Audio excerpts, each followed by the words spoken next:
بسم اللہ الرحمن الرحیم۔ ہم خدیجہ رضی اللہ عنہا سے سرکار دو عالم صلی اللہ علیہ وسلم کے نکاح کے حوالے سے گفتگو عرض کر رہے تھے۔ ہم نے عرض کیا تھا کہ خدیجہ رضی اللہ عنہا نے اپنی سہیلی نفیسہ کو آپ صلی اللہ علیہ وسلم کے پاس بھیجا کہ آپ ان کی رائے معلوم کر لیں اور اشاروں میں ان سے بات کر لیں کہ وہ ان کے اس کے بارے میں کیا رائے۔ تو نفیسہ حضور اقدس صلی اللہ علیہ وسلم کی خدمت میں حاضر ہوئی اور آپ صلی اللہ علیہ وسلم سے عرض کیا کہ آپ شادی کیوں نہیں کرتے؟ تو آپ نے فرمایا کہ شادی کے لیے میرے پاس سرمایہ نہیں ہے کہ جس کے ساتھ میں جو نکاح شادی کا فریضہ ہے وہ سر انجام دے سکوں، فرائض ادا کر سکوں۔ تو نفیسہ نے کہا اگر آپ کو میں اس سے بے پرواہ کر دوں، یعنی یہ ذمہ داری آپ سے میں ہٹا دوں، اس کی ذمہ داری میں لے لوں کہ آپ پر یہ ذمہ داری نہیں ہوگی، یہ میں اپنے ذمہ لے لوں، تو اس کے بارے میں آپ کیا کہتے ہیں؟ تو آپ نے فرمایا یہ کیسے ہو سکتا ہے؟ تو نفیسہ کہنے لگی کہ میں ایک جمال والی، حسن و جمال والی اور ایک پاکدامن اور ایک شرف خوشحالی والی عورت کے بارے میں بات کر رہی ہوں۔ تو آپ صلی اللہ علیہ وسلم نے فرمایا وہ کون ہے؟ تو انہوں نے کہا خدیجہ ہے۔ تو آپ صلی اللہ علیہ وسلم نے فرمایا کہ یہ کیسے ممکن ہو سکتا ہے؟ اصلا خدیجہ جو ہے وہ ایک امیر خاتون ہے اور میرے پاس تو اتنی دنیا نہیں ہے، تو یہ کیسے ہو سکتا ہے؟ تو نفیسہ کہنے لگی یہ میرا کام ہے۔ اس کے بعد نفیسہ جو ہے خوشی خوشی خدیجہ رضی اللہ عنہا کی خدمت میں حاضر ہو گئی اور ان کو بتایا کہ اس طرح ان کا ذہن آپ کی طرف بن رہا ہے۔ تو خدیجہ رضی اللہ عنہا نے آپ صلی اللہ علیہ وسلم کو اپنے پاس بلایا اور اس کے آپ صلی اللہ علیہ وسلم گئے۔ اس کے بعد کچھ گفتگو ہوئی۔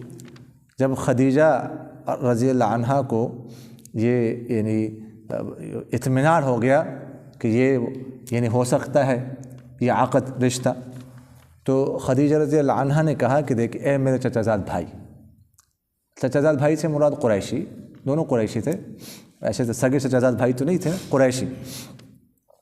میں جو آپ میں رغبت کرتی ہوں تو اس کی وجہ آپ کی امانت ہے، آپ کی صداقت ہے، آپ کے اچھے اخلاق ہیں، آپ کے اچھی صفات ہیں، اس وجہ سے جو ہے وہ میں رغبت کر رہی ہوں، وگرنہ ظاہر ہے کہ میرے پاس رشتے تو بہت آتے ہیں، میں انکار کرتی ہوں۔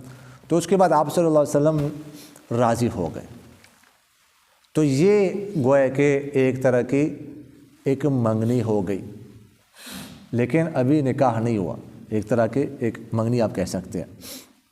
اس کے بعد خدیجہ رضی اللہ عنہا نے آپ صلی اللہ علیہ وسلم سے کہا کہ اپنے چچا کو میرے پاس بھیج دو، کہ ان کو ابو طالب کو۔ تو اس کے بعد ابو طالب چلے گئے۔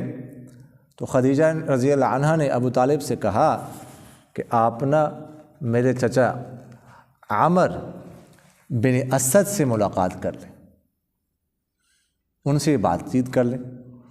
تو ابو طالب جو ہے وہ عامر بن اسد جو ان کے چچا تھے، ان سے میں نے ملاقات کی تو وہ اس پر راضی ہو گئے کہ ٹھیک میں چاہتا ہوں۔ تو ابو طالب کہنے کہ ھذا صنع اللہ، یہ اللہ کی قدرت کا ایک کرشمہ ہی ہے۔ اس کے بعد تاریخ مقرر ہو گئی کہ فلاں تاریخ کو باقاعدہ نکاح ہوگا۔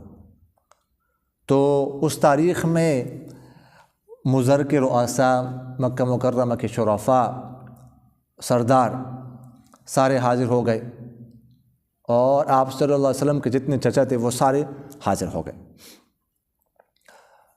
خدیجہ رضی اللہ عنہا کی طرف سے ان کے چچا عامر بن اسد وکیل بنے اور آپ صلی اللہ علیہ وسلم کی طرف سے ابو طالب وکیل بن گئے۔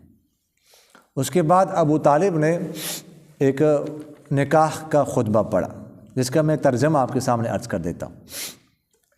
ابو طالب کہنے لگے سب تعریفیں اللہ تعالیٰ کے لیے ہیں جس نے ہمیں حضرت ابراہیم علیہ السلام کے اولاد سے حضرت اسماعیل علیہ السلام کی کھیتی سے، معد کے نسل سے اور مضر کے اصل سے پیدا فرمایا۔ معد، مضر، یہ نام ہم عرض کر چکے ہیں کہ آباء و اجداد میں یہ نام آتے ہیں۔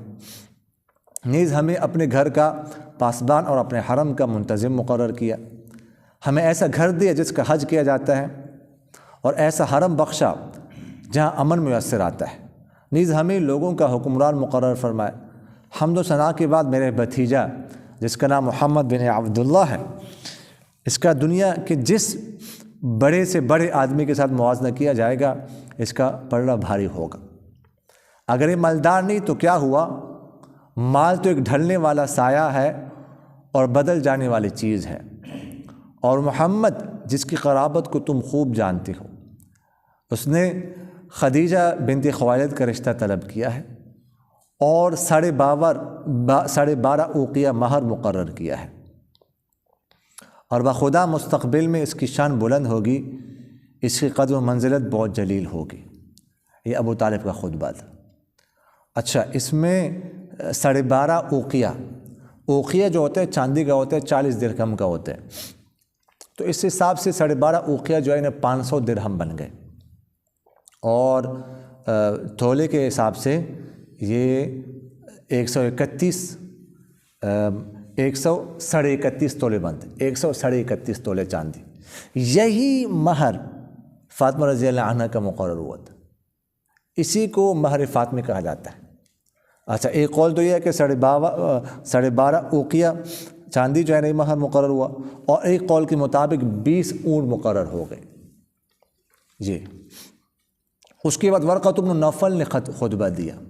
ورقۃ بن نوفل کا نام آپ نے سنا ہے، ہم نے اس وقت بھی عرض کیا تھا کہ جب یہ آپ صلی اللہ علیہ وسلم آخری لیکچر میں ہم نے عرض کیا تھا کہ واپس تشریف لائیں دوسرے سفر سے، تو خدیجہ رضی اللہ عنہا نے، یہ ان کے چچازاد بھائی تھے حضرت خدیجہ کے، سارے احوال آپ صلی اللہ علیہ وسلم کو بتائے تھے۔ اس وقت جو انہوں نے کہا تھا ہم نے عرض کیا، اور اس کے بعد جب بعثت کا وقت آئے گا تب بھی خدیجہ رضی اللہ عنہا آپ صلی اللہ علیہ وسلم کو ان کے پاس لے جائے گی۔ بڑے عالم تھے اس وقت، اور حق مذہب عیسائی مذہب پر تھے، اور اس کے تورات کے اور انجیل کے بہت بڑے عالم تھے۔ انہوں نے خطبہ دیا، انہوں نے کہا سب تعریف اللہ تعالیٰ کے لیے ہے جس نے ہمیں ان عزت اور انعامات سے نوازا جس کا آپ نے ذکر کیا، اور ہمیں وہ فضیلت بخشی جن کو آپ نے شمار کیا ہے۔ بس ہم سارے عرب کے سردار اور رہبر ہیں، اور آپ بھی ان صفات سے متصف ہو۔ قبیلے کا کوئی فرد ان کا انکار نہیں کرتا، اور کوئی شخص تمہارے فضیلت کو رد نہیں کرتا۔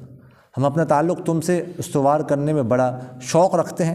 اے خاندان قریش کے سرداروں، گواہ رہو میں نے خدیجہ بنت خویلد کا نکاح محمد بن عبداللہ کے ساتھ کر دیا ہے۔ تو اس کے بعد ابو طالب کہنے لگے کہ میں چاہتا ہوں کہ جو خدیجہ کے چچا ہے عامر بن اسد، وہ بھی کچھ کہے، ان کو کچھ کہنا چاہیے، اب وکیل وہی ہے اصل میں۔ تو عامر بن اسد نے کہا اے قبائل قریش، گواہ رہنا میں نے خدیجہ بنت خویلد کا نکاح محمد بن عبداللہ کے ساتھ کر دیا ہے، اور اس پر قریش کے سردار گواہ مقرر ہوئے ہیں۔ یہ انہوں نے چچا نے خطبہ دیا، اس کے بعد یہ نکاح ہو گیا۔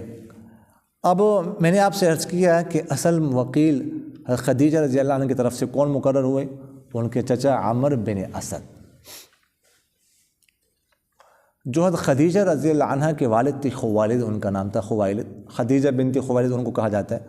وہ حرب فجار سے پہلے وفات پا چکے تھے۔ حرب فجار کا ذکر ہم کر چکے ہیں، جس میں آپ صلی اللہ علیہ وسلم نے شرکت کی تھی۔ لیکن ابن اسحاق کا آپ لوگوں نے نام سنا ہوگا، سیرت ابن اسحاق بڑی مشہور ہے۔ ان کی ایک روایت ہے، وہ کہتے ہیں کہ نہیں، والد اس وقت زندہ تھے،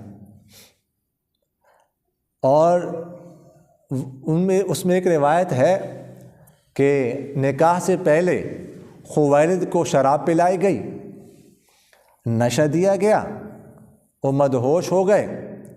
اس کے بعد اسی حالت میں ان سے اجازت لی گئی، تو اس کے بعد جب وہ ہوش میں آ گئے تو انہوں نے کہا یہ کیا شور ہے، اور یہ کیا خوشبو ہے، اور یہ کیا لباس ہیں۔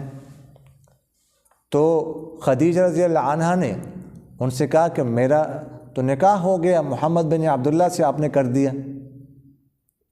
تو وہ کہنے لگے میں نے تو نہیں کیا اور میں کیسے کر سکتا ہوں جبکہ آپ کے پاس پہلے سرداروں کے رشتے آ چکے ہیں, میں نے اس کا انکار کر دیا, یہ کیسے ہو سکتا ہے. یہ روایت ہے جو ابن اسحاق کی ہے. اچھا جی, اب دیکھیے گا واقدی, علامہ واقدی رحمہ اللہ بہت بڑے مؤرخ گزرے ہیں, سیرت نگار بھی گزرے ہیں. مغازی جو آپ صلی اللہ علیہ وسلم کے مغازی ہیں نا, جو جنگیں ہیں اس پر ان کی مستقل کتاب ہے. وہ کہتے ہیں, انہوں نے صاف کہہ دیا ھذا غلط, یہ روایت بالکل غلط ہے. خویلد جو ہے وہ پہلے وفات پا چکے تھے, اصل نکاح وکیل چچا بنے ہیں.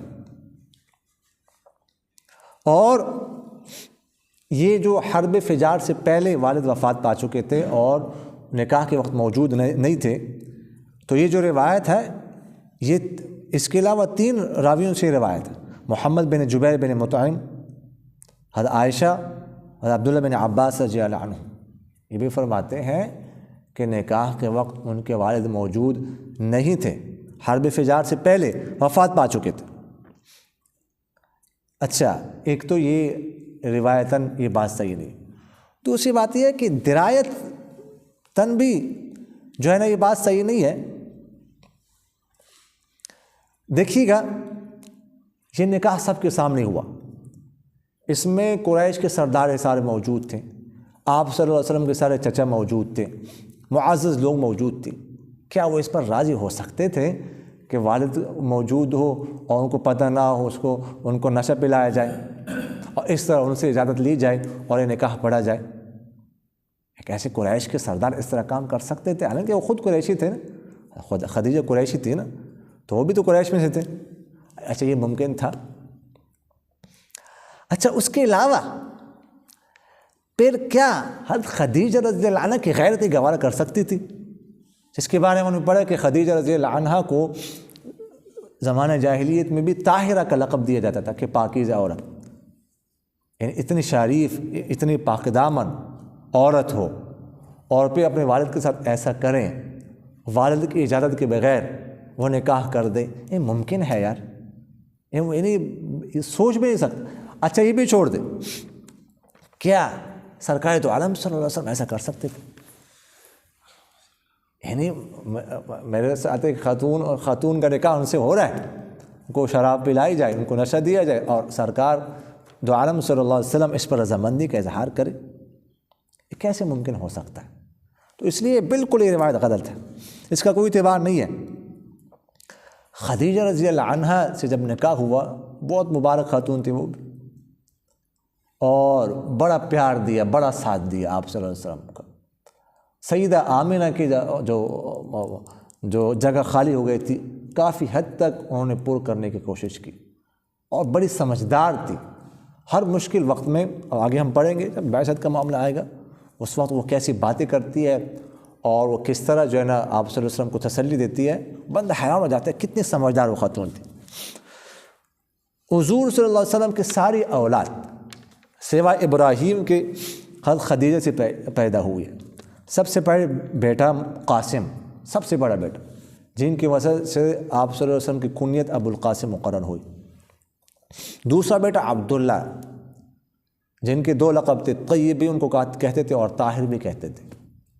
اصل راجہ یہ ہے, بعض حضرات کہتے ہیں کہ 4 بیٹے تھے لیکن 2 تھے, یہ طیب اور طاہر عبداللہ کے لقب تھے. بعض کہتے ہیں کہ نہیں, قاسم, عبداللہ, طیب اور طاہر. اور ابراہیم رضی اللہ عنہ وہ بعد میں پیدا ہوئے ہیں ماریہ قبطیہ کے پیٹ سے, اور اس کے علاوہ 4 بیٹیاں, وہ بھی انہی کے پیٹ سے پیدا ہوئی. سب سے بڑی بیٹی حضرت زینب رضی اللہ عنہ, اس کے بعد دوسری رقیہ رضی اللہ عنہ, اس کے بعد تیسری ام کلثوم رضی اللہ عنہ, اور اس کے بعد چوتھی سیدہ فاطمہ رضی اللہ عنہ. جو پہلے 3 صاحبزادیاں تھیں وہ تو آپ صلی اللہ علیہ وسلم کی زندگی ہی میں وفات پا گئی ساری, اور صرف سیدہ فاطمہ تو زہرا رضی اللہ عنہ وہ آپ صلی اللہ علیہ وسلم کے بعد وفات پائی ہے 6 ماہ بعد۔